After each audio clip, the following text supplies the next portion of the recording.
नमो नमः। ज्योतिष वेद पुराण के अनूठे प्रयोग। इस कार्यक्रम में आज हम आपके लिए लेकर आए हैं वर के वचन। विवाह में वैसे तो वर का एक ही प्रधान वचन होता है, लेकिन शास्त्रों में वर के भी 5 वचन कहे हैं। 5 वचनों के साथ वर का एक प्रधान वचन होता है। तो आइए आज आप देख लीजिए कि कन्या के 7 वचन हो जाने के बाद जब वर अपनी स्वीकृति दे देता है तो फिर वर भी अपनी तरफ से कन्या से वचन मांगता है। तो शास्त्रों में वर के 5 वचन दिए हुए हैं और साथ में एक प्रधान वचन दिया है। प्रायः वैसे इन 5 वचनों को नहीं बोला जाता है, केवल एक ही वर का मुख्य वचन जो है वो बोला जाता है। लेकिन शास्त्र विधि के अनुसार यदि इन 5 वचनों को भी बोला जाए तो ज़्यादा उत्तम होता है। तो आइए आज सीख लेते हैं कि वर के 5 वचन के साथ एक प्रधान वचन कौन सा है। लेकिन इससे पहले यदि आप इस चैनल पर नए हैं तो इसे सब्सक्राइब जरूर कर लें, क्योंकि इस प्रकार के ज्ञानवर्धक कार्यक्रम हम लगातार लेकर आ रहे हैं। अथ विवाहे वर वचन क्रीडा शरीर संस्कार समाजोत्सव दर्शनम हास्यं परगृहे यानम त्यजेत प्रोषित भर्तृका।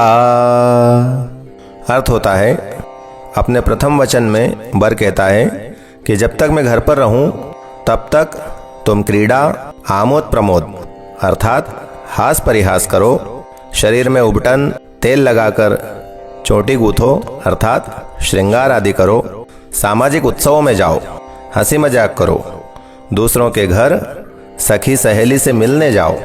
परंतु मैं जब घर पर ना रहूं, परदेश में रहूं अर्थात कहीं बाहर रहूं, तब इन सभी व्यवहारों को छोड़ देना चाहिए।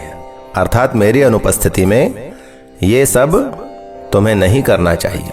ये मैं प्रथम वचन तुमसे मांगता हूं। तो कन्या इस वचन में अपनी सहमति प्रदान करती है और कहती है कि हाँ, मुझे स्वीकार है।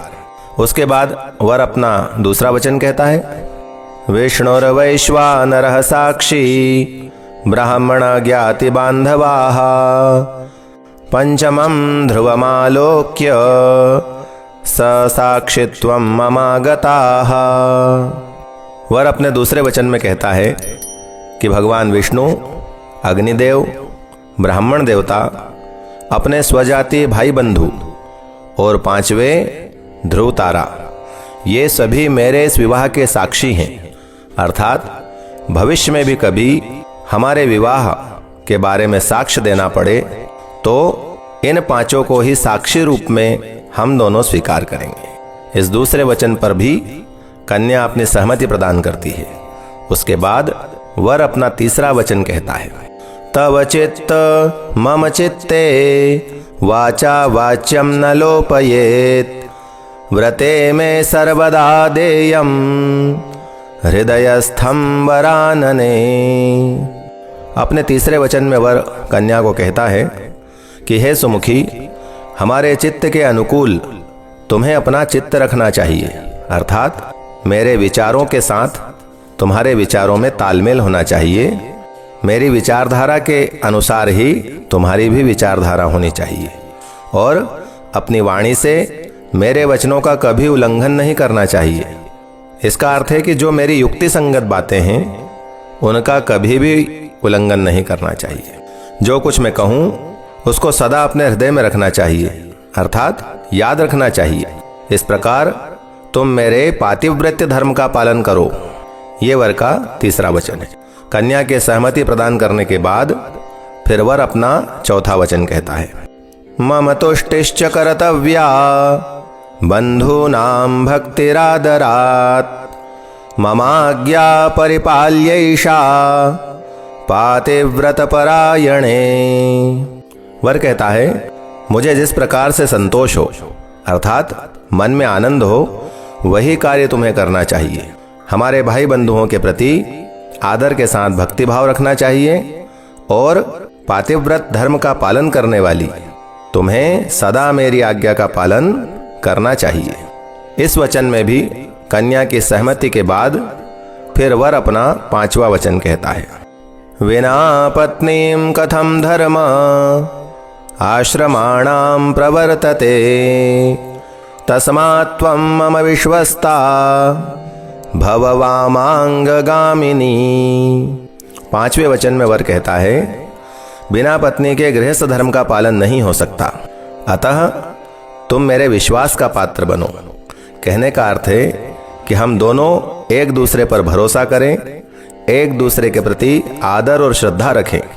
इस प्रकार से विश्वास पात्र बनते हुए आदर श्रद्धा के साथ तुम मेरी वामांगी बनो, अर्थात मेरे वाम अंग में बाएं अंग में आकर विराजमान हो जाओ और मेरी पत्नी बनो।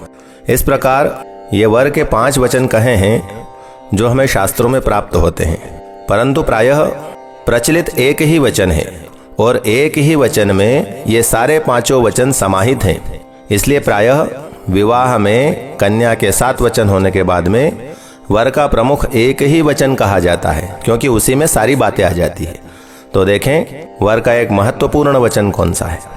वर कहता है, मदीय चित्तानुगतं च चित्तम सदा मदाज्ञा परिपालनं च पतिव्रता धर्मपरायणा त्वं कुर्याः सदा सर्वमिदं प्रयत्नम्।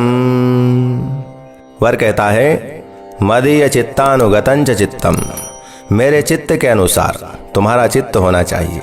कहने का अर्थ है कि जैसा मैं सोचूं, जैसा मैं विचार करूं और जैसी मेरी विचारधारा हो, उसमें तुम्हारी सदा सहमति होनी चाहिए। और सदा मदाज्ञा परिपालनम च, सदा ही तुम्हें मेरी आज्ञा का पालन करना चाहिए। आज्ञा का अर्थ है कि जिस प्रकार से मैं विचार रखूं, उन विचारों में हमारे गृहस्थ को भली भांति चलाने के लिए, परिवार के साथ सामंजस्य बिठाने के लिए तुम्हारी विचारधारा भी वैसे ही होनी चाहिए जैसी मेरी हो। कहने का अर्थ है कि मेरे विचार के साथ तुम्हारे विचारों का तालमेल होना चाहिए। और पातिव्रत धर्म का पालन करती हुई धर्मपरायण बनो।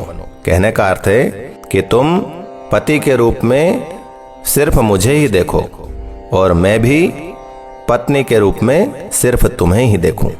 इस तरह से ये सारी बातें प्रयत्न पूर्वक हम दोनों को करना चाहिए।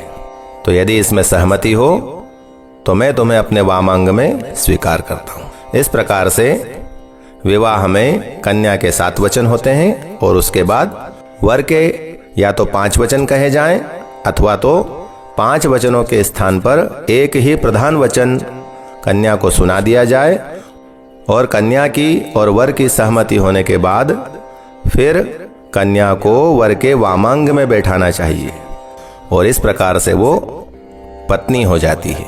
अभी तक वो कन्या थी, अब वो पत्नी हो गई है। इति विवाहे वर वचन।